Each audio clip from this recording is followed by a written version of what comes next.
Birthdays, anniversaries, weddings, whatever the occasion, it just got a little more personal with meaningful photo gifts from Shutterfly. Add a silly photo to a gold-rimmed mug for your bestie. Put your sweet puppy on a cozy fleece blanket for your teen. Gift your husband a desktop plaque featuring all the kids. Enjoy 40% off orders over $29 with code POD40 at Shutterfly.com and make something that means something. Hello, Death by Southwest listeners. Margot here, and it is Monday afternoon, and I'm actually waiting for Jenna to be ready. I'm going to go pick her up so that we can record a new episode of True Crime, kind of back to the original style. And since we're recording so late, I'm hoping that I'll have time afterwards to kind of cut the intro sense of place and post it today. If there's not too much editing, I should be able to do that this evening. But just in case, I thought I would take a few minutes to just record a little bonus that I'm not going to edit that I can put out now. Oh, my computer just told me that viruses were detected. I don't know if I thought Apple computers didn't get viruses. Well, I'll have to look into that another time. So I don't specifically have too much to talk about today on this kind of non-bonus bonus. I thought my plan was to read and respond to some Apple reviews because there have been a couple that I feel like they warrant a response. And, you can't really respond to Apple reviews. I mean, you can't. It's not that you can't really, you actually cannot. And people who leave them use a fake name or a pseudonym or something. So you never really know who it's from, and there's no way to kind of reply. And I mean, that's how it should be, because, imagine if you got some less than favorable reviews and you were really bothered by them, then, your responses could be, I want to say inappropriate or angry, but not necessarily inappropriate. Just, you don't want, I don't think I need to explain it. I'm working on not over-explaining everything. So I don't think I need to explain it. Hopefully that makes sense as to why you can't respond to Apple reviews. However, they are public. Everyone can see them. And some of them I want to respond to. So I thought I would do that. And then I also,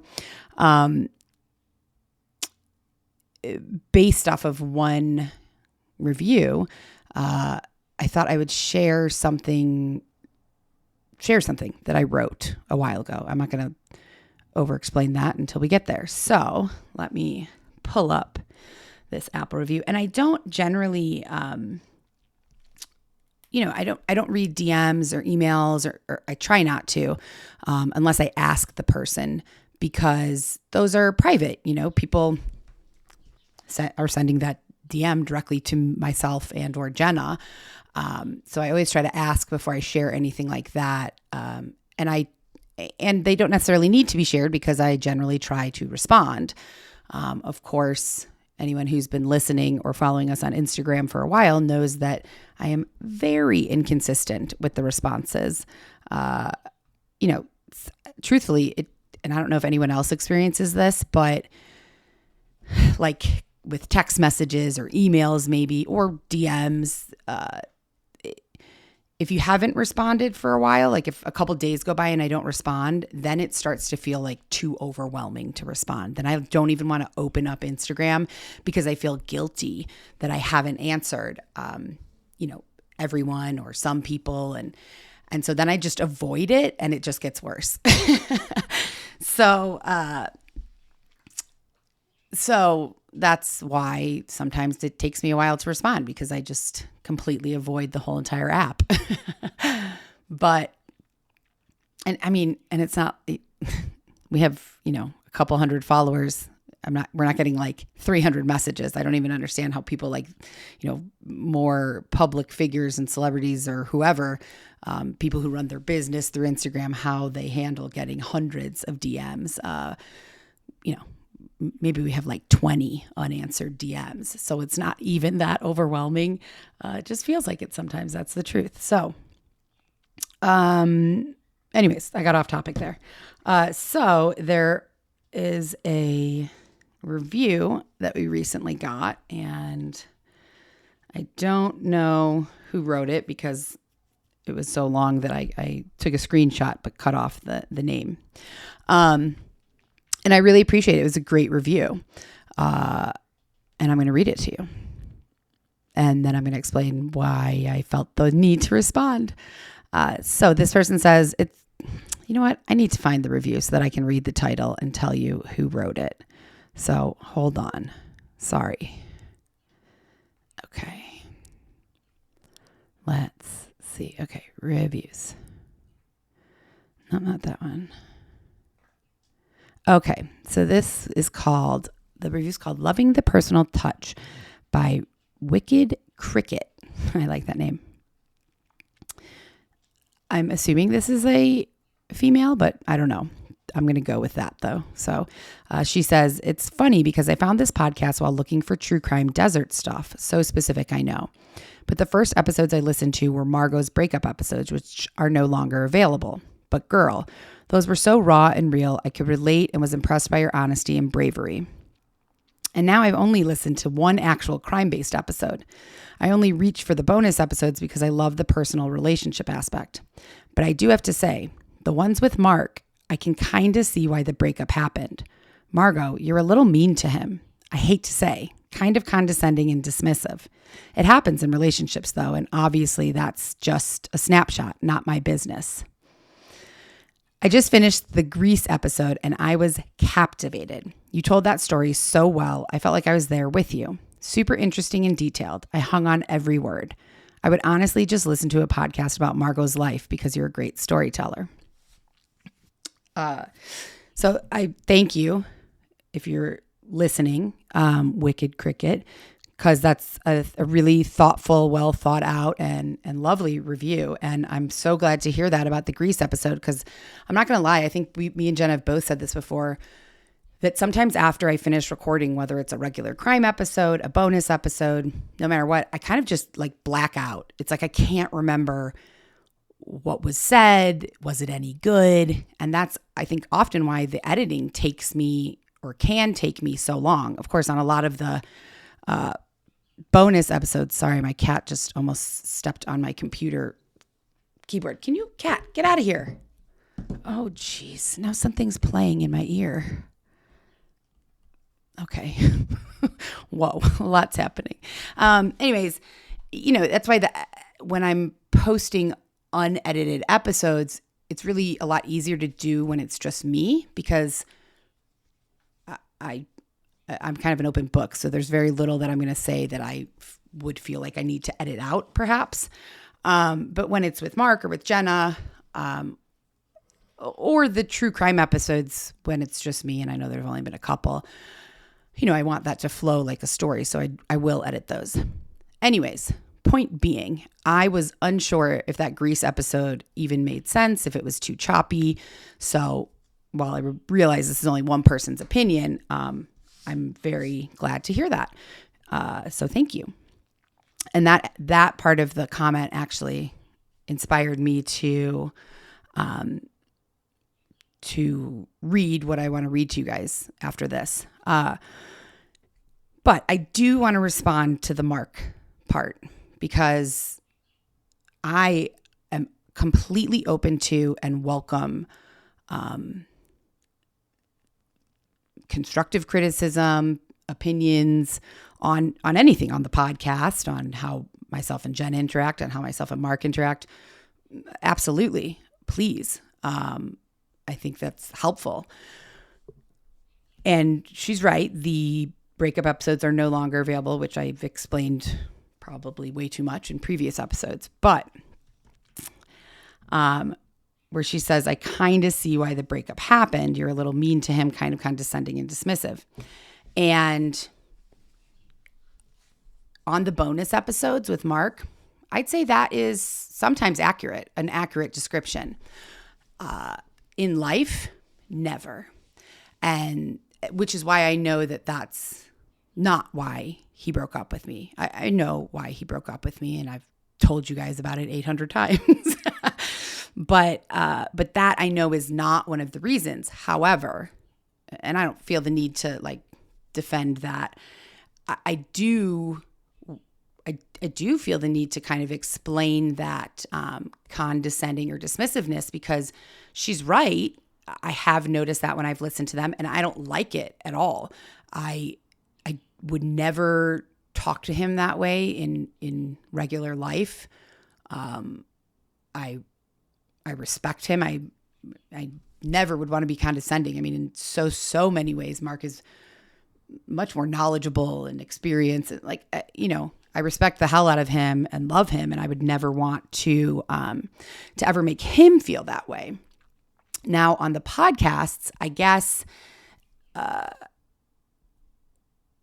usually when we recorded them, it was last minute, and I was trying to get it published like immediately. I know with several of the ones that myself and Mark did, I was publishing it immediately and didn't have time to go through and spend 2 hours editing it. And I cared and still care about how Mark comes off on the podcast, because I know his friends and family and colleagues listen to this, some of them. And I know that some of those recordings were done later in the evening, perhaps during or after cocktail hour, perhaps after a long day at work. And it's easy, I think. And Mark has admittedly told me that he wants to sound, we'll finish and he'll be like, did I sound stupid? Did that sound dumb? Did I talk too much? Like he is self-aware enough to know like that he wants to come off as his wonderfully funny and intelligent self, but that sometimes, it doesn't come off that way. Sometimes I don't come off as my authentic self on here. It depends on the day and the mood, and there's so many factors. So I think sometimes I was dismissive or condescending or kind of like, come on, Mark, because which was the wrong way to handle it. I now realize as I'm speaking this out loud. But I wanted him to come off sounding as wonderful as he is in real life, and not kind of like he was trying too hard, which I think sometimes he was, which is totally understandable. This is not his, this is not his job or anything. So, anyways, that felt like a bit of an over explanation, but basically I wanted to say I agree with that. And that is something that if myself and Mark should ever do episodes again in the future, that I will certainly kind of try to keep tabs on. And but that if that is how it came off, that is my mistake and has nothing to do with how I feel about Mark, or I would never want to make anyone feel that way, Sorry, I'm drinking water. When I thought about what I was going to say in my head, it sounded way better than what I just said, which is generally how it goes. But hopefully that came across as not me being defensive and just wanting to kind of clear that up. Let's see. I think there was maybe, and so she also said that I was a great storyteller, which is honestly the most incredible compliment I could ever receive, because since I could pick up a pencil and write, because I'm that old that there weren't computers when I was learning to write, I've wanted to be a writer. And I was look, I think if you write, you're a writer. Like, you don't have to get paid or have the official job title writer to consider yourself a writer. I wanted that. I wanted to get paid for my writing and have that official job title. And in between teaching and producing, I did for a while. I was a freelance writer, but it's tough to make a living doing that. So, but I enjoy writing so much. And so for a while, back during that time that I was freelance writing for various publications and companies, I started a Medium page. And I don't know if anyone's familiar with that or not, but it's kind of it's an online platform similar to I guess kind of similar to Facebook. I don't really use Facebook, but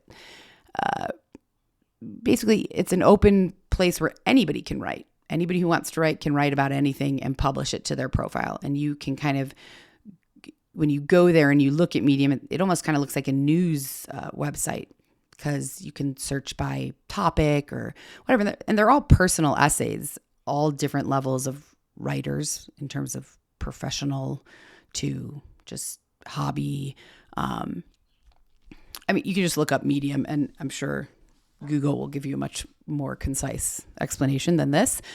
But I used to write just personal essays. Really just for myself. I enjoyed doing it. I didn't expect anyone to read them, really. And I didn't really care if they did, because it was honestly kind of like this, just in written form, kind of like this podcast, like the breakup episodes and stuff. It was just cathartic and allowed me to kind of process and work through anything that was going on in my life or in my head. It was essentially like a public journal that I did proofread and do spell check on. So a little like an elevated public journal. And I was looking back through some of the essays that I'd written the other day. And I don't know, a handful of people I'm sure read some of them. There was one that I wrote that was popular and did get published in one of Medium's publications. Within Medium, there are magazines, kind of. Anyways, it was called A Letter to My Dead Mother. And I'm not going to read that today because it is very sad, as the title might indicate. But I was reading one that I wrote, 2018. So 6 years ago, my God, so long ago. And it was interesting to read it because I don't regularly go back and read things that I've written. I haven't read this for years. And it was interesting because it's about being single, kind of. It takes a while to get there, but it's, as you well know, because I'm overly wordy, it doesn't get there right away, but it does eventually get there to about being single and how much I love being single. And it was interesting to read that, especially considering the place that I'm at right now. So based on the storyteller comment and the fact that I'm not picking up Jenna until 4, which means there's a good chance the bonus episode, like the sense of place, will just have to be part of tomorrow's episode, and that I'll publish this. So I thought I would read this to you guys, kind of like story time, but not, it'll be much more concise than you guys just listening to me talk with all the ums and the rambling on and on. So I'll just get to it. So it's titled Party of One. How do you know when it's time to make a change? I'm not talking small changes like hairstyle or eating habits. I mean big changes like moving, relationships, careers. Now, I'm obviously exploring this for selfish reasons, as I'm currently trying to decide what my next step in life is. Not career-wise, but I guess location-wise. Even though I'm realistically not thriving in my personal life where I currently am, I'm also not unhappy. In fact, I'm pretty darn happy. I'm also pretty darn alone. So my question is, do I need to move somewhere new to try and broaden my personal life and grow that area of my life? My personal life is currently comprised of writing, working out, the dogs, cooking, reading, binge watching Netflix, and wine. There's a few more solitary activities, but that's the gist. Boring? Maybe, but so very peaceful and enjoyable and stress-free. But by staying in my cozy little apartment in Georgia, am I kind of remaining stagnant in life? Do I need to push myself to move to continue growing as a 30-ish, recently divorced writer and woman? I have no fucking clue. I know how I ended up here, kind of, but I have no fucking idea where to go from here or when.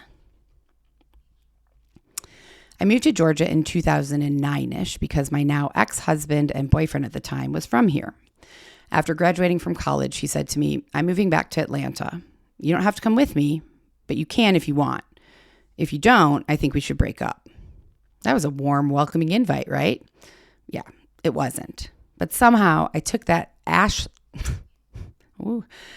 asshole-ish and painfully obvious non-invitation as an invitation. Why the fuck did I think that after 6 months of living together pretty unhappily in my favorite place in the world, Flagstaff, Arizona, where we had both gone to college, that it was a good idea to move across the country with him? We fought all the time, had very little in common, and quite obviously weren't very compatible. But I was so unsure as to what the fuck I should do with my life. A recently acquired Bachelor of English and working as a full-time nanny didn't exactly leave me flush with opportunities. So I was ready to jump at any opportunity for someone to kind of save me or guide me or just tell me what the hell I should do so that I didn't have to actually make a decision. So I packed up my life, put my fish in a jar, put our cat in the car, and drove to Atlanta with him. We moved into the home that he grew up in, which was currently empty since his parents had recently moved into a brand spanking new McMansion across town and were so annoyingly rich that they were in no rush to sell their old house. Insert a major eye roll here because if you knew them, you'd understand. I was fucking miserable. No friends, no job, no fucking furniture, no fun. In retrospect, I should have packed up my little Ford Escape and hightailed it back to Flagstaff, the one magical place that had always felt like home to me. But I didn't, because he was a, quote, good guy. He was working at his dad's firm and would eventually make good money, really good money. He was responsible, educated, stable, wanted a family one day. Kind of your typical white, upper-class Southern boy. Just a good guy. Or so I thought. I saw him as the type of good guy that I'd always been certain I would never end up with because, well, I was me. I had always been a bit of a mess, a wild card, slightly unstable, and a little bit irresponsible. So after spending most of my life flailing and irresponsibly stumbling from one mediocre or bad decision to the next, I could practically taste the white picket fence lifestyle that Chris was offering. He was like a way out of my own self-created, self-imposed, unstable life. So I stayed in Georgia. Fast forward almost 10 years, and Chris and I have now been divorced for over a year. Never saw that one coming, right? And I live alone in an apartment that I love with my 2 dogs, supporting myself as a freelance writer. And most days, I'm pretty damn happy. I don't love Georgia, but I don't hate it. I do love my little apartment and my day-to-day routine. Sorry, guys. Drinking more water. I don't really have any friends here in Georgia, at least none that I regularly see. They were all either Chris's friends that I lost in the divorce, or they have husbands and babies and are just in a different place in life than myself. But this isn't necessarily a bad thing. The solitude is good for me, good for my writing, keeps me focused. So what's the issue, you ask? Well, I'm now 36, divorced, no kids, and I don't know. I feel like I should be trying to date or save money to buy a house or be doing more adult-like things, pushing myself outside of this comfortable little life that I've built. But here's the problem. I don't want to push myself to leave my little cozy hermit-like bubble. I don't want to date. And I have no idea if I even want kids anymore. Side note, now this is me presently, I do not. And I know that I don't want to get married again. Find a partner or be in a long-term relationship? Maybe, but it's certainly not a priority or even an interest right now. I like being single. I like being able to do whatever the fuck I want, whenever the fuck I want. I don't have to share the bed with anyone but my bulldog, and she is a way better sleeping mate than my ex ever was. She never complains if I stay up until 3 a.m. binge watching Netflix. I can stand in the kitchen eating vegan tortilla pizza, guzzling wine, and watching Bravo any night of the week. Okay, fine, every night of the week. I almost never look in the mirror because who cares? No makeup, no blow dryers, no primping or worrying about what I'm wearing. It's yoga pants and sports bras 24/7, and it's glorious. My mood is never impacted or changed or imposed upon by anyone else. I used to come home from teaching all day in a great mood, exhausted but happy. Then my ex would come home, sullen, crabby, just kind of blah. And suddenly I would find myself feeling blah. Yeah, I know, it's super codependent, but it's how I am. My mood is easily influenced by the moods of others. And my ex's mood often sucked. But now, being single, my mood only depends on myself, which means it's generally pretty damn cheerful. I can also spend my money, or lack of, however I want, because admittedly, I am and always have been bad with money. It was a constant argument with my ex, even though together we made good money when we were married. He was a CPA, so I guess I understand his OCD-ness with money, but money was always a source of conflict for us. Nowadays, even though I have far less money and I'm still fucking horrible with managing it, at least I don't have to fight with anyone about it. If I spend too much at Target on dish towels and twinkle lights and can't pay a bill because of it, then so be it. I figure it out, deal with it, and I don't have to listen to anyone yell at me about it. Hallelujah. The list of reasons that I like being single goes on, but the biggest reason being is that relationships and marriages are hard. Well, my marriage was hard. And I get that marriage can also be wonderful and you get to share your life with someone. You don't have to grow old alone. You can start a family and all that warm, fuzzy stuff. But marriage is fucking hard and relationships get old, stagnant, routine. What were once your partner's cute little quirks eventually become the things that make you want to stab yourself right in the eye repeatedly. You have the same arguments. You push each other's buttons over and over again and often on purpose. You have the same sex. You start to put each other in these boxes, in these specific roles, which usually leads to resentment. Now, I do realize that I had a particularly bad marriage, and not all marriages are like this. And that, for many people, hopefully the good parts help to balance out the bad parts. For instance, having a partner through the hard moments in life, like a parent's death. If you're married, you don't have to go through this alone. You have someone to lean on. Well, in a good marriage, at least. In my case, not so much. After my mom died, my ex was there for me for about 3.5 days before he expected me to get back to my normal self, before we were back to fighting about the same things and having the same annoying arguments. I got through my mom's long, drawn-out death all on my own. Well, with the help of my sister. But after she died and I was back in Georgia, it was me. It was just me. And going through that alone felt really shitty at the time. But it also showed me that I could handle a whole lot more on my own than I ever thought possible. Now, I'm not saying I handled it well, but I handled it by myself. And I think as a result, it has allowed me to be genuinely, wholeheartedly happy on my own. So my initial question remains, if I'm fairly happy and comfortable in my current life, how do I know when it's time to push myself out of that comfort and make a change? Anyone? Okay, that's it. Hold on. Jenna just texted me.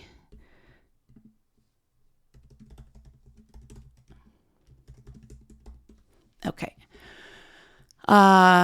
Yeah, so that is an essay that I wrote called Party of One. And it's really, it's interesting to read it.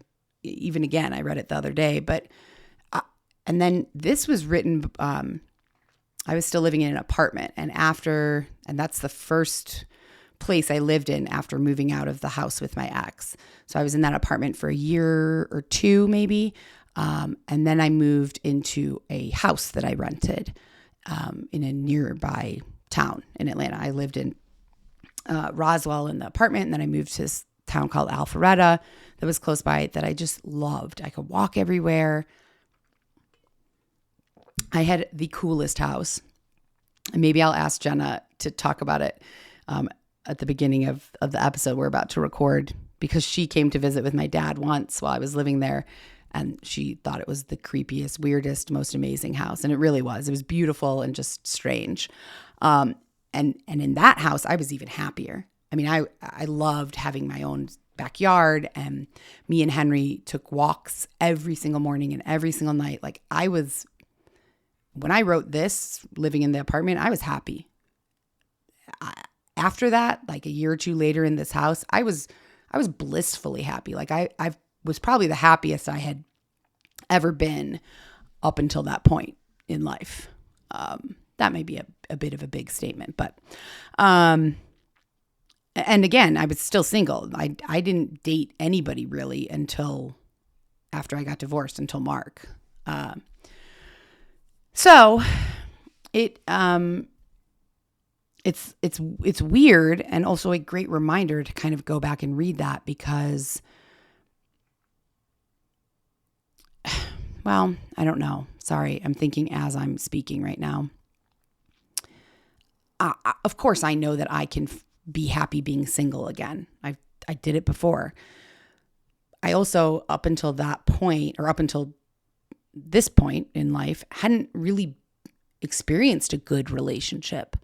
And while Mark and I had our problems, our relationship was, I mean, to me, it was a good relationship. We were happy a lot. So I don't know if you can really, being single again, and I'm getting more comfortable with it. But I'd imagine, I guess it's harder, being single after my divorce. I felt relief. Being single now, and look, Mark and I, as of today, or whatever, as of the past few days, we're good. We are who, I don't know what we are. It doesn't matter. I'm not going to say what we are. We are friends, period. We are. We want to be. And boy, I am really stumbling through this right now. Anyways, I don't know if it's possible to be that happy being single after experiencing something that I really was happy with, that I loved having. I thought I wanted to be single, as I said there in that essay, forever. Anyways, I won't overtalk this, because I'm pretty sure nobody cares to hear about my relationship status and thoughts anymore. But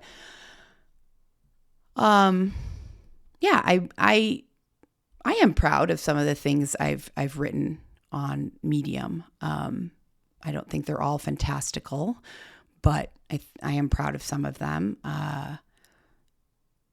I hesitate to say I'll put the link somewhere, because I'm not sure that I want to make it that easy for people to. It's very personal. A lot of the writing is very personal, so I'm not sure I want to make it that easy for everyone to go read. Of course, I'm sitting here talking about it on a podcast, so that feels counterintuitive. Anyways, that was really it. I wanted to share that. I wanted to say thank you for that comment, and just clear up some of that breakup stuff. I'm sure it came off as overly verbose and slightly defensive, but so be it. And yeah, I'm going to wrap this up. And shocker, I am not going to edit it. So I apologize for any drinking water, or if I coughed or anything like that may have occurred throughout this.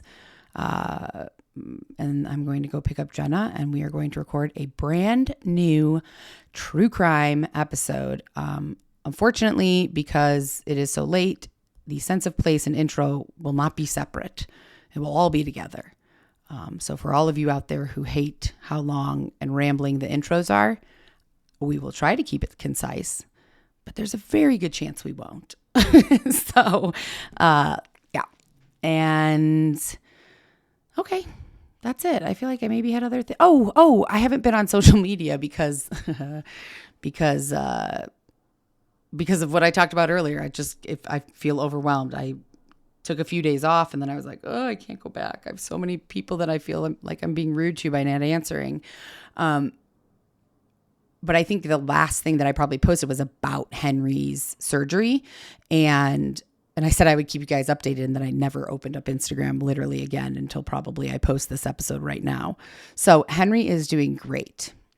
He had major surgery on his lower mouth, teeth, jaw, had some teeth pulled. So he's kind of looking like a grandpa on the bottom of his mouth, but that's okay. The vet clinic is so amazing. I cannot recommend it enough to anyone who has animals here in Tucson. It's not in a great area of Tucson, but I think that's how they keep their prices so reasonable. And every single person that I've come in contact with there is so kind, so helpful. Henry is a difficult, big, loud, sometimes scary dog. And they made me feel comfortable. They made him feel comfortable. You know, sometimes if you have like kind of a problem child type dog, some vets or places will make you feel like ashamed about it. Maybe that's just me, but I don't know. It's called Arizona Small Animal Clinic, Dr. Shanann, and it's down in South Tucson, but it's worth it. It's really amazing. So he's doing great. They also removed a skin tag that he had. They cleaned his teeth, and we go back next week to just make sure that everything's healing up properly. Again, I'm sure no one was losing sleep over knowing how Henry was doing, but he is doing well. And all right, I'm going to shut up. I'm going to post this, and since we're recording so late today, the episode will be posted tomorrow, but it will probably be later in the day. You know, I just like to keep you guys guessing. Just total inconsistency with everything. Oh, that was a snort. Okay, I'm done. I hope everyone is having a lovely Monday. Thank you for listening. Love you all. Bye.